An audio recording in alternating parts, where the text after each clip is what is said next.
यहाँ उपस्थित समस्त धर्म प्रेमी सज्जनों, माताओं, बहनों, एक बार एक आदमी कुछ काम कर रहा था। उसका पास में एक छोटा सा बच्चा खेल रहा था। वो बार बार पिता को परेशान कर रहा था। आजीज आकर उसके पिता ने एक नक्शा दिया विश्व का और उसको फाड़ दिया कई टुकड़ों में, और उस छोटे से बच्चे से कहा कि जाओ इस नक्शे को जोड़कर आओ। पिता ने सोचा, मैं काम कर रहा हूं, ये मुझे डिस्टर्ब कर रहा है, ये विश्व का नक्शा है, जरा उलझा हुआ है, यदि ये इसको जोड़ने में लगेगा तो जोड़ नहीं पाएगा और मैं तब तक काम कर लूंगा। ये ख्याल करके वो अपने काम में लग गया, लेकिन तत्क्षण कुछ ही पल में वो बच्चा नक्शा जोड़कर ले आया। और उसके पिता ने जब नक्शा को देखा तो बिल्कुल विश्व का मानचित्र ज्यों का त्यों जोड़ दिया। उसके पिता ने आश्चर्य में बोला, बेटा ये तुमने कैसे कर दिया? उस छोटे से बच्चे ने कहा, पापा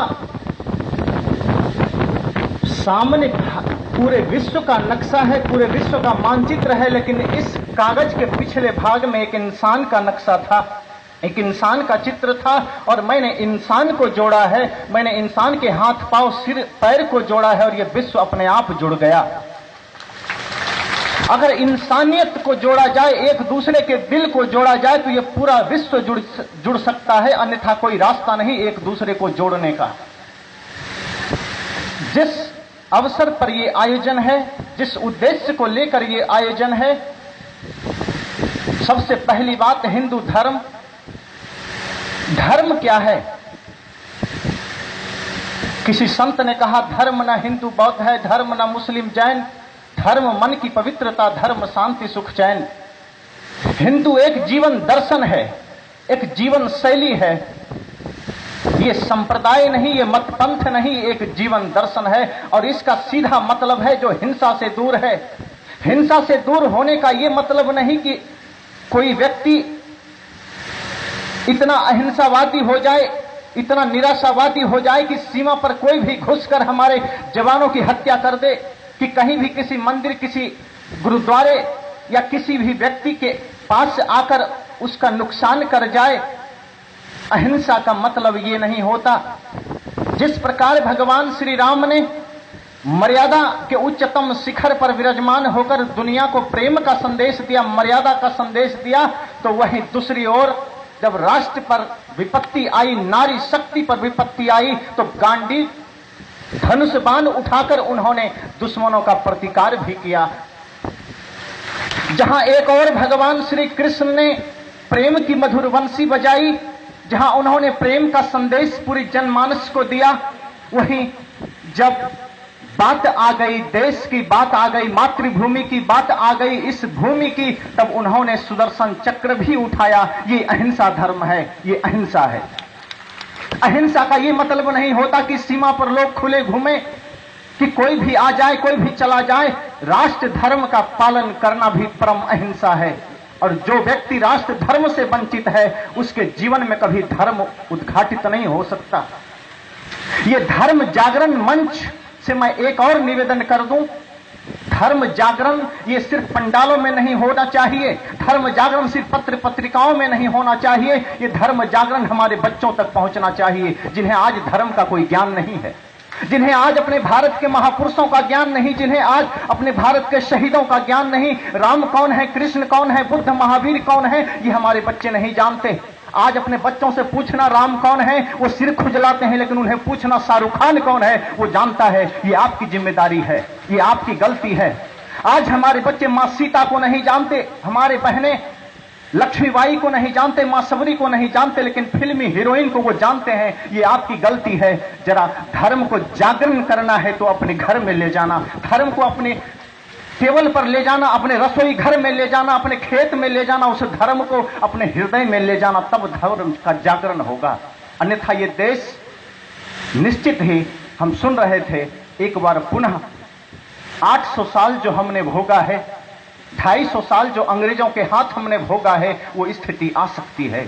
इसलिए हमें जाति पाति के भेदभाव से ऊपर उठकर ऊंच नीच के भेदभाव से ऊपर उठकर एक शुद्ध मानवता धर्म को अपनाकर संपूर्ण हिंदू को एक होना होगा, कोई भेद नहीं करना होगा।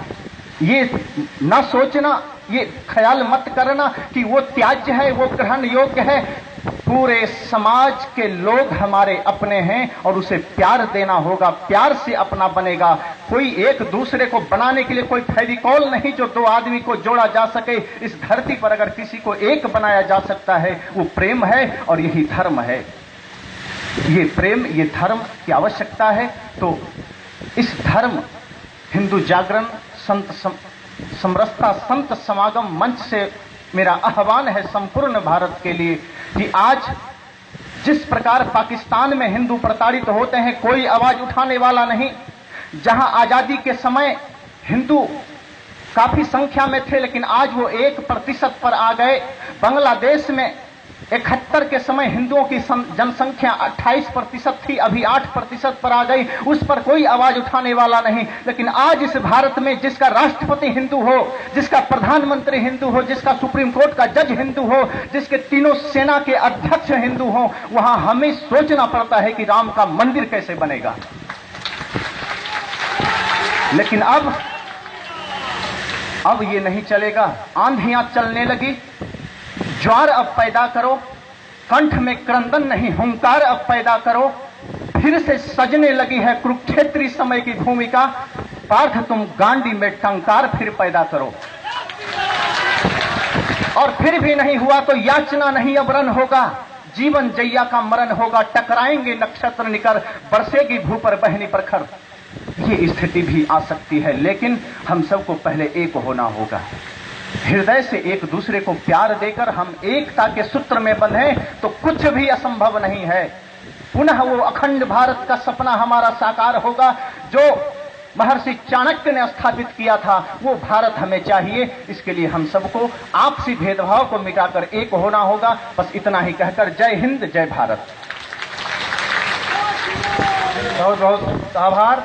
अब मैं आमंत्रित करता हूँ, सूत्र रूप में अपनी बात रखेंगे संत श्री जय स्वरूप साहब जी।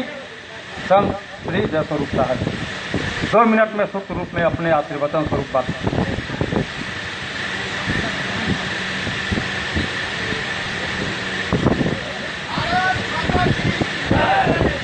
भारत माता की वंदे वंदे वंदे।